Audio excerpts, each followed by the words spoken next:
Inilah kondisi jalan menuju Cagar Budaya Megalitikum Gumai Ulu yang berada di antara Desa Simpur dan Desa Tinggi Hari. Jalan tersebut ambles sepanjang 10 meter dengan kedalaman mencapai puluhan meter. Jalan tersebut ambles akibat hujan deras yang menggerus tanah di sekitar lokasi sehingga mengakibatkan jalan menjadi amblas. Akibatnya, jalan menuju Cagar Budaya Megalitikum tersebut tidak bisa dilalui oleh kendaraan roda 4 dan hanya bisa dilalui oleh kendaraan roda 2. Selain digunakan sebagai akses menuju tempat cagar budaya, jalan tersebut juga menjadi akses bagi 10 desa yang berada di Kecamatan Gumai Ulu untuk menuju Kota Lahat. Jalan ini juga digunakan masyarakat untuk mengangkut hasil pertanian dan penunjang roda perekonomian masyarakat sekitar.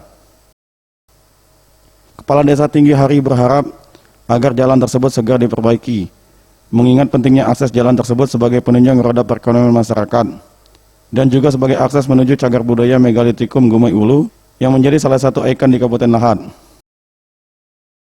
Katakanlah pemerintah atau instansi yang terkait, semoga sekiranya secepatnya dibenari jalan kami ini.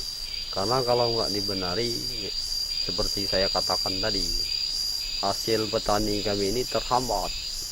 Juga anak-anak sekolah, mau sekolah, juga terhambat.